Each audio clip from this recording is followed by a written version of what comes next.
Lors du gala d'anniversaire de mon père, mon frère m'a giflé et a crié « Tu n'as pas ta place ici ». Tout le monde m'a regardé comme si je n'étais rien. Puis le préfet s'est levé, a regardé autour de la pièce, et a dit « Vous ne savez vraiment pas qui elle est ». Le silence a envahi toute la salle de bal. Mon frère est devenu pâle quand le préfet a dit « C'est elle qui ». Je m'appelle Éléonore Dubois. J'avais 32 ans le soir où mon frère m'a giflé devant 200 personnes et a commis la plus grande erreur de sa vie. Le son a retenti dans la salle de bal avant même que le quatuor à cordes ne finisse sa chanson. Une seconde, je me tenais près de la table d'honneur dans une simple robe noire, tenant l'invitation que j'avais failli jeter. La seconde d'après, ma joue brûlait. Les invités de l'anniversaire de mon père étaient figés, verre de champagne à la main, et mon frère me montrait du doigt comme si j'étais une tache sur le sol de marbre. « Tu n'as pas ta place ici », a-t-il crié assez fort pour que chaque donateur, juge, banquier et politicien de la pièce l'entendent. Personne n'a bougé. Personne ne m'a défendu. Mon père était assis sous une bannière dorée célébrant ses 70 ans, me regardant comme si mon humiliation était une interruption malheureuse de sa nuit parfaite. Ma mère a baissé les yeux. Mon frère a souri comme s'il m'avait enfin effacé du portrait de famille pour de bon. Pendant des années, il m'avait traité comme la fille qui avait échoué, la mère célibataire qui les embarrassait, la femme qui était partie sans rien. Et pendant des années, je les ai laissés croire que c'était toute l'histoire. Je n'ai pas levé la main en retour. Je n'ai pas pleuré. J'ai simplement goûté le sang à l'intérieur de ma lèvre et j'ai regardé vers la table du préfet. C'est à ce moment-là que le préfet s'est levé. Sa chaise a raclé le sol, aussi vif qu'un avertissement. Elle a regardé autour de la pièce et a dit « Vous ne savez vraiment pas qui elle est ». Le silence a tout englouti. Mon frère est devenu pâle quand elle a ajouté « C'est elle qui, avant que je ne vous dise ce qu'il a dit et ce qui s'est passé après mon départ, dites-moi quelle heure est-il pour vous en ce moment et d'où regardez-vous? Et quel temps fait-il chez vous? Je suis curieuse de voir jusqu'où cette histoire voyagera. » Le préfet n'a pas fini sa phrase tout de suite. Et cette pause était pire qu'un cri. Mon frère Mathieu, avait toujours compris l'argent, l'image et le contrôle. Mais il n'avait jamais compris le silence. Le silence le faisait paniquer. Il a regardé le préfet comme si elle avait enfreint une règle en se levant pour moi. Puis il m'a regardé, s'attendant toujours à ce que la honte me fasse baisser les yeux. Ce ne fut pas le cas. J'avais déjà vécu la vraie peur. J'avais été assise dans un couloir d'hôpital avec ma fille Sophie endormie sur mes genoux pendant qu'une infirmière me demandait si j'avais quelqu'un à appeler. J'avais signé des papiers de location pour un studio avec mes 76 € restants sur mon compte bancaire. J'avais appris à sourire lors des entretiens d'embauche après que ma propre famille ait dit à la moitié de la ville que j'étais instable, irresponsable et impossible à faire confiance. Une gifle à un gala d'anniversaire pouvait me faire mal au visage, mais elle ne pouvait pas atteindre la partie de moi qu'ils avaient déjà essayé et échoué à détruire. Le préfet a finalement reparlé, mesurée et froide. C'est Éléonore Dubois, la femme dont le travail a empêché 3 projets de logements sociaux de s'effondrer sous la fraude, la négligence et la pression politique. C'est aussi la femme dont la fiducie juridique anonyme a sauvé cette fondation d'être fermée l'année dernière. Une vague de murmures a traversé la salle de bal. La main de mon père s'est resserrée autour de sa serviette. Ma mère a levé la tête pour la première fois. Mathieu a ri une fois, mais son rire était faible. « C'est absurde », a-t-il dit. Elle peint des fresques dans les centres communautaires et implore l'attention des gens importants. Ne la transformez pas en héroïne parce que vous avez pitié d'elle. L'expression du préfet n'a pas changé. Je n'ai pas pitié d'elle. Je lui fais confiance. Cette phrase a atterri plus durement que la gifle. Mathieu avait passé des années à construire son rôle de fils modèle, l'héritier raffiné. L'homme qui portait notre nom de famille avec des boutons de manchette impeccables et une humilité répétée. Il parlait de devoirs lors de déjeuners de charité. Il posait aux côtés de coupes de rubans pour des bâtiments qu'il ne visitait plus jamais. Il se qualifiait de protecteur de l'héritage, mais il n'avait aucune idée que je protégeais l'héritage familial de lui. Je me suis tourné vers mon père. « M'as-tu invité ce soir ?» ai-je demandé doucement. Ou quelqu'un d'autre a-t-il ajouté mon nom à la liste des invités après avoir réalisé que je devais être dans la pièce? Il n'a pas répondu, et cela m'en a dit assez. L'invitation était arrivée sur un épais papier crème avec mon nom complet. Pas Éléonore, pas chère fille, pas aucun des noms que ma famille utilisait quand ils voulaient me rabaisser. Il y avait écrit Éléonore Dubois, invitée spéciale. J'ai su alors qu'elle ne venait pas de la main de mon père. Mathieu s'est approché, baissant la voix comme si les dégâts pouvaient encore être contenus. Par avant de t'embarrasser davantage. J'ai regardé la marque rouge qui fleurissait sur ma joue, reflétée dans le service en argent derrière lui. Non, ai-je dit, je suis déjà parti une fois. C'était la faveur que j'ai faite à cette famille. Ce soir, je reste. Le préfet s'est tourné vers les invités. Puisque ce gala a été annoncé comme une célébration de l'intégrité, de la philanthropie et du service public, je pense que tout le monde mérite de savoir pourquoi mademoiselle Dubois a été invitée à y assister. Mon père a reculé sa chaise. Madame la préfet, c'est une affaire de famille. Non, a-t-elle répondu. Votre fils l'a rendu public quand il l'a frappé devant toute la salle. La salle de bal est devenue complètement silencieuse. Pour la première fois de ma vie, le silence ne travaillait pas contre moi. Il m'attendait. La mâchoire de Mathieu s'est crispée, mais ses yeux n'étaient plus en colère. Il calculait. Il savait qu'il y avait des choses que je pourrais dire qui ne sonneraient pas comme un drame familial une fois qu'elles seraient prononcées à voix haute. Elles sonneraient comme des preuves. Et les preuves avaient toujours été la seule langue qu'il ne pouvait pas intimider à l'obéissance. J'ai fouillé dans ma pochette et j'ai senti le bord d'une petite clé USB argentée. Je n'étais pas venu pour gâcher l'anniversaire de mon père. J'étais venu parce que le préfet m'avait demandé de donner à la famille Dubois une dernière chance de dire la vérité en privé avant que l'enquête ne devienne publique. Mais Mathieu avait levé la main. Il avait transformé un règlement de compte privé en un règlement de compte public.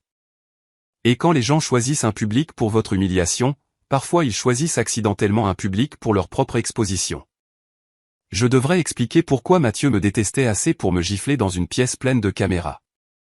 Ce n'était pas parce que j'étais pauvre, même s'il aimait le dire. Ce n'était pas parce que j'avais eu un enfant avant le mariage, même s'il utilisait cela chaque fois qu'il voulait que nos parents soient déçus de moi. C'était parce que je savais ce qu'il avait fait et qu'il avait passé 7 ans à s'assurer que personne ne me croie. Quand j'avais 25 ans, je travaillais à temps partiel au bureau de sensibilisation de la Fondation Famille Dubois. Je n'étais pas importante là-bas. Je répondais aux courriels, organisais les photos des subventions et me rendais dans des quartiers que mon frère ne mentionnait que dans ses discours.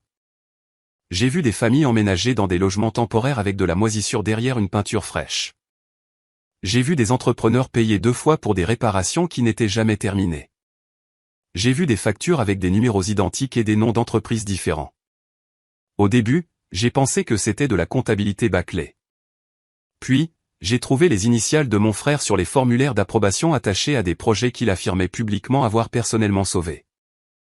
J'ai apporté les dossiers à mon père. Je me souviens encore de lui, assis derrière son bureau, affichant le visage qu'il avait quand les employés le décevaient. Il n'a pas lu au-delà de la première page. Il m'a demandé si je comprenais à quel point les accusations pouvaient être dangereuses lorsqu'elles étaient faites par quelqu'un d'émotionnel. Mathieu est arrivé 10 minutes plus tard, déjà préparé. Il m'a traité de jalouse. Il a dit que la grossesse m'avait rendu paranoïaque. Il a dit que j'étais en colère parce que je ne serais jamais digne de confiance pour de vraies responsabilités. Au dîner, l'histoire avait changé. Je n'étais plus la fille qui avait trouvé des dossiers suspects. J'étais l'instable qui avait essayé de saboter mon frère par amertume. À la fin de la semaine, j'ai été retiré de la fondation. À la fin du mois, mon père m'a dit de ne pas rentrer à la maison tant que je ne m'étais pas excusé. Je suis parti avec 2 valises, un dossier de documents copiés, et Sophie bougeant sous mes côtes comme un petit battement de cœur, me rappelant que je ne pouvais pas m'effondrer. C'était la partie que Mathieu n'a jamais comprise. Il pensait que l'exil me ferait taire. Au lieu de cela, cela m'a donné du temps. J'ai étudié la conformité des organisations à but non lucratif la nuit. J'ai travaillé dans un bureau d'aide juridique pendant la journée. J'ai peint des fresques le week-end parce que l'art était le seul endroit où ma colère pouvait respirer sans m'empoisonner. J'ai appris comment les subventions étaient censées être utilisées, comment les vendeurs fantômes se cachaient derrière des noms familiers, comment les membres du conseil signaient des choses qu'ils ne lisaient pas. Et comment les familles puissantes survivaient au scandale en blâmant la personne la moins protégée de la pièce. Pendant des années, je n'ai pas attaqué. J'ai construit une petite pratique aidant les organisations communautaires à récupérer des fonds volés. J'ai bâti une réputation sous le nom de jeune fille de ma mère afin que le nom Dubois ne puisse pas m'ouvrir ou me fermer des portes. J'ai construit un dossier si complet que lorsque le bureau du préfet m'a finalement appelé, ils n'ont pas demandé si j'avais des soupçons. Ils ont demandé si j'étais prête à témoigner. De retour dans la salle de bal, Mathieu ne savait pas à quel point son passé était dans mon sac à main. Il savait seulement que le préfet en avait trop dit et que les invités le regardaient différemment. Il n'en fallait pas plus pour que son masque parfait transpire sur les bords. C'est une performance, a-t-il annoncé, étendant ses mains vers la pièce. Ma sœur a toujours voulu de l'attention. Elle apparaît après des années de silence, et soudain elle est liée à la préfète. Pratique. Il a souri à mon père, demandant de l'aide sans le dire. Papa, ne les laisse pas transformer ton anniversaire en cirque. Mon père m'a alors regardé, vraiment regardé, et j'ai vu quelque chose vaciller sur son visage. Pas de l'amour, pas encore. De la peur. Il commençait à comprendre que la fille qu'il avait ignorée était revenue avec plus que des sentiments blessés. Éléonore, a-t-il dit lentement, que se passe-t-il? J'ai eu envie de rire, non pas parce que quelque chose était drôle, mais parce que cette question était arrivée 7 ans trop tard. Ce qui se passe, ai-je dit, c'est que votre fondation a été utilisée pour voler des gens qui faisaient confiance à notre nom. Ce qui se passe, c'est que Mathieu avait besoin de quelqu'un à blâmer si quelqu'un remarquait. Et ce qui se passe, c'est qu'il m'a choisi parce qu'il pensait que j'étais la personne la plus facile à briser dans cette famille. Ma mère a murmuré mon nom. Mathieu a claqué. N'ose pas. Je l'ai regardé. Tu m'as giflé en public et tu m'as dit que je n'avais pas ma place ici. Ne sois pas surpris si je suis enfin d'accord. Je n'ai plus ma place dans le mensonge. Un photographe près de la table des desserts a baissé son appareil photo, incertain s'il devait continuer à enregistrer. Le préfet ne l'a pas arrêté. C'est là que j'ai réalisé que la pièce n'était plus une fête d'anniversaire. Elle était devenue un banc des témoins. Mathieu a essayé de se reprendre en faisant ce qu'il avait toujours fait de mieux, transformer la douleur en une question de bonne manière. Il a redressé sa veste de smoking, a essuyé son pouce sur sa lèvre inférieure et a offert à la pièce un sourire blessé. Je m'excuse, a-t-il dit, bien qu'il ne m'ait pas regardé. Les émotions sont vives. Ma sœur a l'habitude de faire des déclarations dramatiques, et j'ai mal réagi. Mais ce n'est pas l'endroit. Cela a presque fonctionné. Quelques invités ont bougé avec soulagement, impatients que quelqu'un leur dise que ce n'était qu'une vilaine scène de famille et non le début d'un scandale. Mon frère connaissait les salons des riches. Il savait que les gens préféraient l'inconfort à la vérité si l'inconfort venait avec un dessert et une vente aux enchères silencieuses. Puis le préfet a ouvert le dossier que son aide avait placé à côté de son assiette. En fait, a-t-elle dit, c'est exactement l'endroit parce que votre fondation a invité des donateurs ce soir à promettre 10 millions d'euros supplémentaires à des projets actuellement en cours d'examen. Le soulagement a disparu. Mon père a regardé Mathieu. En cours d'examen? Les yeux de Mathieu ont brillé. Procédure standard. J'ai fait un pas en avant. Ma joue me faisait toujours mal, mais la piqûre était devenue utile. Elle me maintenait présente. Il n'y avait rien de standard dans les factures du Pont-Fleuri, ai-je dit. Un homme de la table des banquiers s'est raidi. Il connaissait le nom. Il n'y avait rien de standard à payer une entreprise de démolition qui avait été dissoute 6 mois plus tôt. Rien de standard à transférer des fonds de réparation d'urgence à un cabinet de conseil enregistré au nom du colocataire de Mathieu à l'université. Rien de standard à ce que ma signature apparaisse sur un formulaire d'autorisation daté 3 jours après que j'ai déjà été exclu du système de la fondation. Mon père s'est levé à moitié de sa chaise. Ma mère a couvert sa bouche. Le sourire de Mathieu a disparu. Tu as falsifié des copies, a-t-il dit. Tu as toujours été doué pour rendre les choses laides convaincantes. Cette phrase était censée couper des deux côtés. Il se moquait de mon art et m'accusait en même temps. Il y a 7 ans, cela aurait fonctionné. Je me serais défendu trop vite. J'aurais semblé trop désespéré.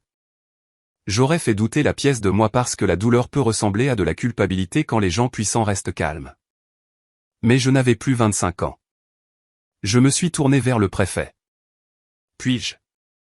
Elle a hoché la tête. J'ai retiré la clé USB de ma pochette et l'ai placée sur la table centrale entre le gâteau d'anniversaire et la tour de champagne en cristal. Une si petite chose pour porter tant d'années enfouies. Chaque document sur cette clé a déjà été soumis par l'intermédiaire du conseil. J'ai dit que ce soir était censé être simple. Le bureau du préfet donnerait un préavis à mon père, gèlerait la nouvelle campagne d'engagement et permettrait au conseil de coopérer discrètement. Je suis venu parce que malgré tout, je pensais qu'il méritait de l'entendre de la famille avant de l'entendre des journalistes. Mon père a tressailli au mot journaliste. Mathieu l'a vu et a bondi. Exactement. Elle veut un titre. Elle veut se venger parce qu'elle n'a pas supporté d'être coupée. J'ai senti la pièce inhaler autour de ce mot vengeance. Il aurait été facile de l'embrasser.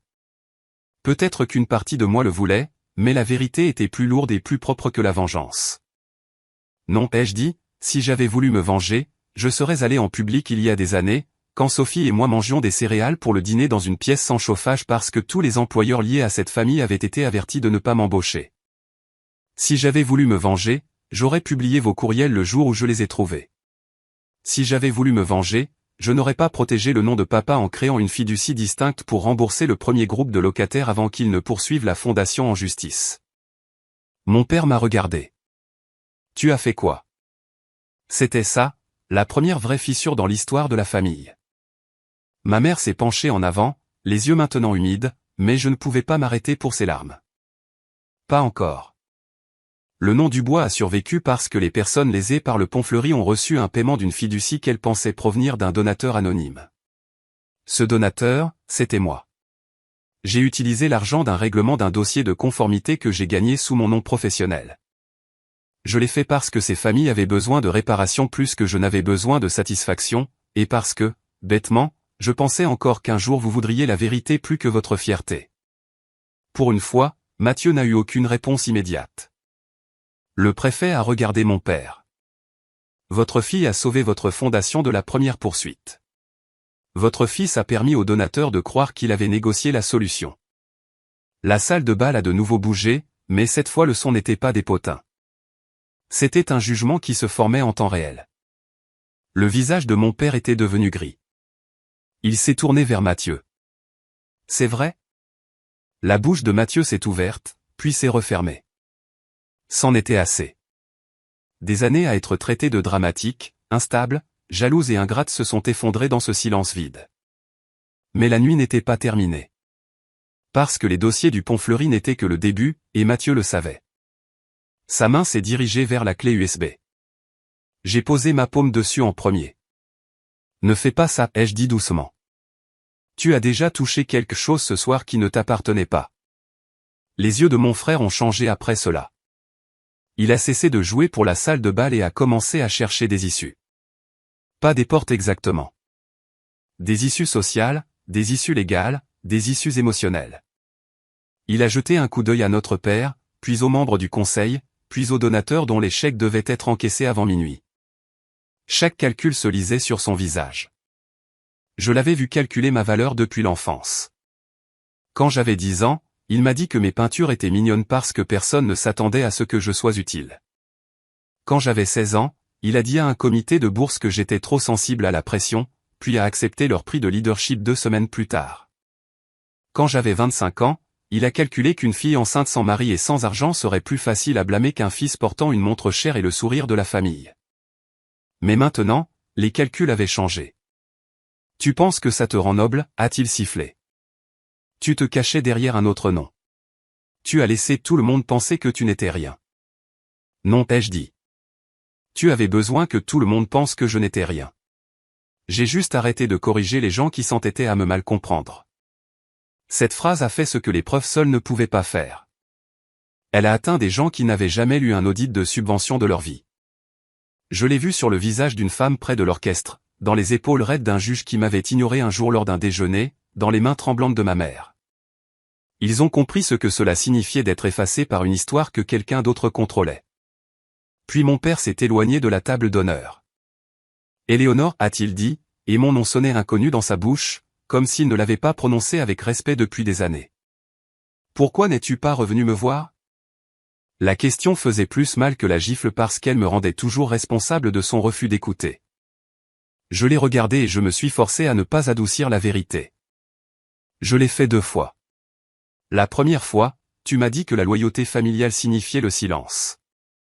La deuxième fois, ton assistant m'a rendu mon enveloppe non ouverte. Après cela, j'ai choisi Sophie. J'ai choisi le loyer. J'ai choisi le travail. J'ai choisi la paix. Ma mère a commencé à pleurer doucement. Mathieu a levé les yeux au ciel, mais personne ne l'a suivi. C'était nouveau. Il l'a senti aussi. Il s'est tourné vers notre mère, essayant la dernière porte qui pourrait s'ouvrir pour lui. Maman, s'il te plaît. Tu la connais. Elle déforme tout quand elle se sent rejetée. Ma mère l'a regardé, puis a regardé la marque rouge sur ma joue. Quelque chose en elle a semblé se briser, mais ce n'était pas le genre de brisure fragile. C'était le genre qui laisse l'air entrer dans une pièce scellée depuis trop longtemps. Tu as frappé ta sœur, a-t-elle dit devant nous. Il l'a regardée comme si elle l'avait trahi en nommant ce que tout le monde avait vu. Elle m'a provoqué. Non, a murmuré ma mère. Nous t'avons permis de croire qu'elle pouvait être traitée de cette façon. La salle de bal est redevenue silencieuse, mais ce silence était différent du premier. Le premier silence m'avait jugé. Celui-ci le jugeait. L'aide du préfet a connecté la clé USB au projecteur sur le côté de la scène. Une feuille de calcul est apparue derrière le gâteau d'anniversaire, absurdement brillante contre les décorations dorées. Des lignes de transfert, des noms de fournisseurs, des dates, des initiales. La célébration de mon père était devenue une carte de chaque secret que Mathieu avait enfoui sous des discours polis. Le préfet n'a pas raconté chaque ligne. Elle n'avait pas besoin de le faire. Les preuves avaient leur propre voix. J'ai vu la confiance de Mathieu s'évaporer à mesure que des noms familiers apparaissaient. Conseil Norligne, Solutions civiques du port, soutien au développement d'Ashford. Des entreprises qui sonnaient respectables jusqu'à ce que les registres de propriété se déploient à côté d'elles. L'une appartenait à un ami d'université, une autre à une ancienne assistante, une autre à une femme que Mathieu avait présentée publiquement comme conseillère politique, et payée en privé avec de l'argent de la fondation pour un appartement en centre-ville. Un son a traversé la pièce, plus aigu maintenant, moins comme des potins et plus comme du dégoût. Mon père a agrippé le dossier d'une chaise. Mathieu, a-t-il dit, dis-moi qu'il y a une explication. Les yeux de Mathieu ont filé vers moi, et un instant j'ai vu le garçon qu'il avait été, furieux que sa petite sœur ait trouvé sa cachette. Elle m'a piégé, a-t-il dit. Elle a toujours voulu ma place. J'ai presque souri, non pas parce que j'étais heureuse, mais parce qu'il ne comprenait toujours pas. Ta place, ai-je dit, c'est ce que tu pensais que c'était? Je n'ai jamais voulu ta chaise à la table de papa. Je voulais récupérer mon nom. Puis le préfet a cliqué sur la diapositive suivante. Une lettre scannée est apparue. Ma lettre, celle que j'avais écrite 7 ans plus tôt, suppliant mon père d'examiner les documents avant de me couper les vivres. En haut était une note manuscrite de la main de Mathieu. Ne laissez pas papa voir ça. Elle est instable. Gérez ça discrètement. Mon père s'est enfoncé dans sa chaise. Ma mère a sangloté une fois doucement et a couvert sa bouche. Mathieu a fixé l'écran comme si le passé s'était retourné et l'avait reconnu. Après l'apparition de la lettre, quelque chose d'étrange s'est produit. Personne n'a crié. Personne ne s'est précipité pour le défendre. Les invités qui avaient autrefois souri à Mathieu comme s'il était l'homme le plus sûr de la pièce le regardaient maintenant comme s'il était devenu un fardeau. C'était la punition qu'il craignait le plus. Pas la prison, pas le scandale, pas même la perte d'argent. Il craignait de devenir inutile aux yeux des gens puissants. Mon père s'est levé lentement et la pièce lui a accordé l'attention qu'elle lui avait donnée toute la nuit. Mais maintenant, sa couronne d'anniversaire semblait lourde. J'ai bâti cette famille sur la réputation, a-t-il dit. Sa voix s'est brisée sur le dernier mot. Je pensais que la réputation signifiait le contrôle. Je pensais que si nous gardions l'extérieur poli, l'intérieur finirait par se réparer. Il m'a regardé. J'avais tort. Ces 3 mots étaient si petits comparés à ce que j'avais perdu, mais pendant des années, je les avais imaginés comme impossibles. Les entendre ne m'a pas guéri instantanément. Cela n'a pas rendu à Sophie les anniversaires que mes parents avaient manqués ni les nuits où j'avais pleuré silencieusement dans une salle de bain pour que ma fille ne se réveille pas effrayée. Mais cela a ouvert une porte en moi que j'avais clouée pour survivre. Mathieu s'est dirigé vers lui. Papa, ne fais pas ça ici. Mon père s'est retourné et pour une fois, il ne ressemblait pas à un homme géré par son fils. Tu ne choisis plus l'endroit. Le préfet a fermé le dossier. Le conseil recevra une notification formelle le matin. La campagne d'engagement est suspendue ce soir. Les fonds liés aux projets examinés resteront gelés en attendant la coopération. Plusieurs donateurs ont immédiatement commencé à chuchoter à leurs assistants. Mathieu a entendu l'argent s'en aller avant que quiconque ne bouge. La panique a dépouillé la dernière élégance de son visage. « Vous allez la croire plus que moi », a-t-il exigé. Mon père a regardé l'écran où ma lettre non lue brillait encore derrière lui. Non, je crois enfin ce que j'ai refusé de lire. C'est alors que Mathieu s'est complètement tourné vers moi. « Es-tu satisfaite ?» a-t-il crié. « Tu es venu ici pour me détruire à la fête d'anniversaire de notre père. Félicitations, Éléonore. Tu as eu ta vengeance. » J'ai senti tous les regards revenir sur moi, attendant de voir si je deviendrais le méchant dont il avait besoin. J'ai marché vers la scène, pas rapidement, pas de façon dramatique, juste régulièrement. L'orchestre avait cessé de jouer. Les bougies sur le gâteau brûlaient bas. Ma joue me lançait toujours. J'ai pris le microphone du pupitre où mon père devait prononcer un discours sur les valeurs familiales. Je veux être très clair, ai-je dit. Je ne suis pas venu ici parce que je voulais des applaudissements. Je suis venu parce que des gens moins fortunés que cette salle ont été lésés et que des gens plus puissants qu'eux espéraient qu'ils resteraient silencieux. Je suis venu parce que ma fille mérite de savoir que le silence n'est pas le prix de l'amour. Et je suis venu parce que j'ai passé 7 ans à être puni pour avoir dit la vérité dans la mauvaise famille. Ma voix a tremblé une fois à la fin, mais elle n'a pas cassé. Mathieu n'est pas détruit par moi. Il est confronté à ses propres choix. Personne n'a applaudi. J'en étais reconnaissante. Les applaudissements l'auraient banalisé. Au lieu de cela, les gens ont écouté. Vraiment écouté. Je me suis tourné vers mon père. Tu as demandé pourquoi je ne suis pas revenu. La réponse est que chaque fois que j'ai essayé, cette famille m'a demandé de me faire plus petite. Ce soir, ton fils m'a dit que je n'avais pas ma place ici. Et peut-être avait-il raison. Je n'ai pas ma place dans une pièce où l'amour dépend de l'utilité. Je n'ai pas ma place à une table où la vérité est impolie mais la cruauté est tolérée.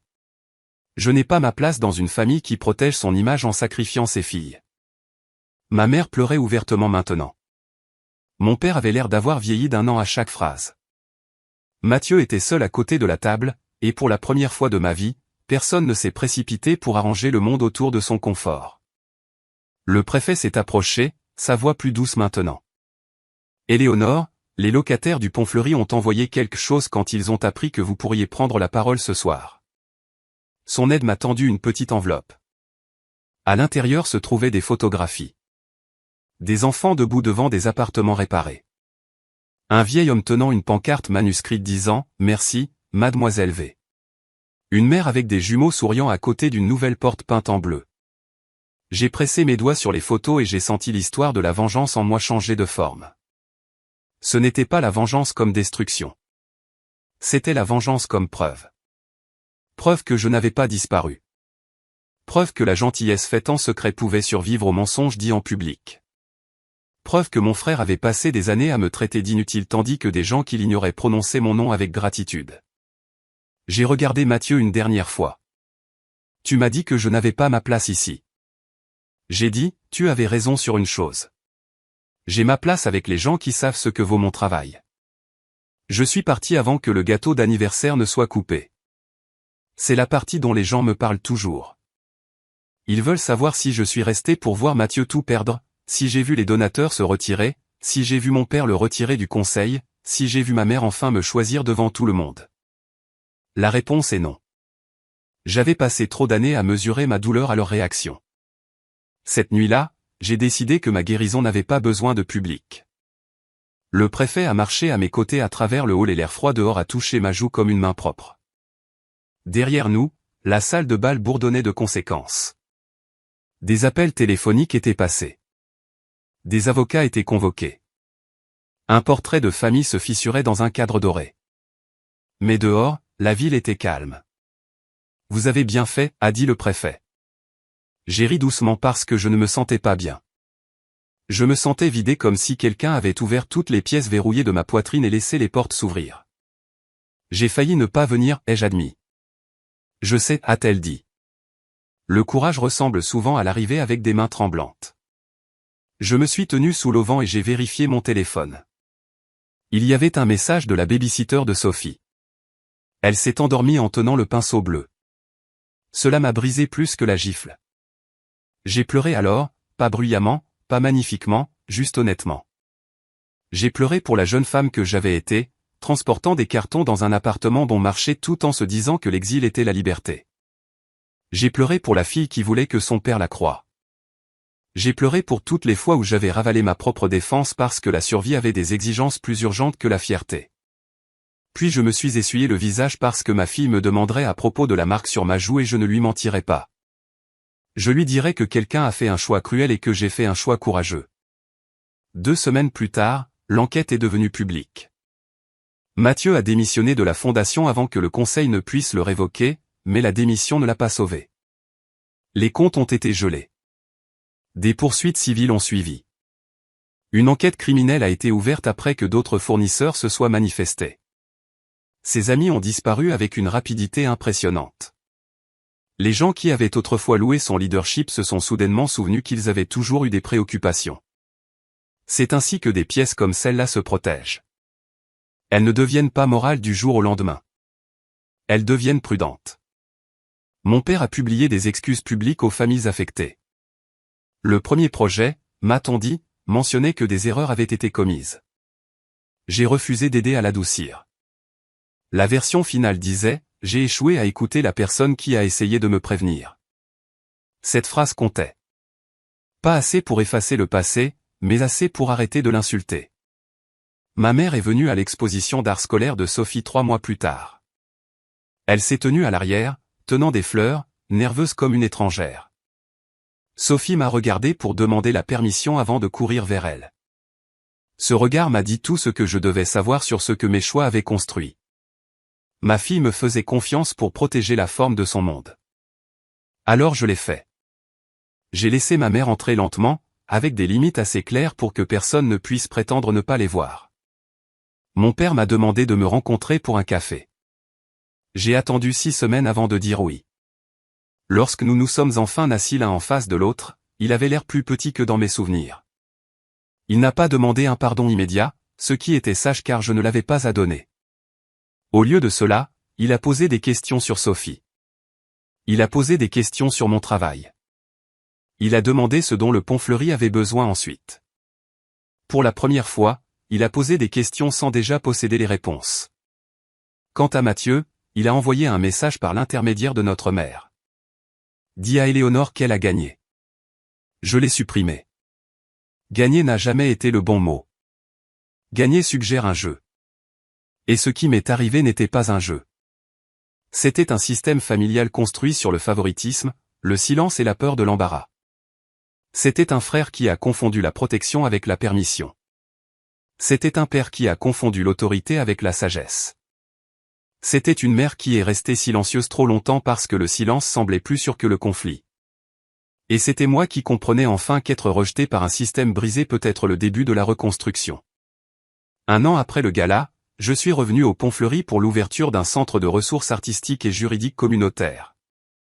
Pas de robe de soirée, pas de tour de champagne, pas de bannière dorée avec le nom de mon père, juste des chaises pliantes, des enfants avec de la peinture sur les manches, des locataires qui m'ont serré dans leurs bras comme de la famille. Et une porte bleue à l'entrée parce que Sophie insistait pour que chaque endroit sur en ait une.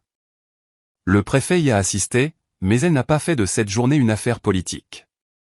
Mon père est venu aussi. Il se tenait à l'arrière, silencieux, me regardant apprendre à une petite fille à tenir un pinceau sans le serrer trop fort. Plus tard, il a dit, j'ai tellement manqué. J'ai répondu, oui, c'est vrai.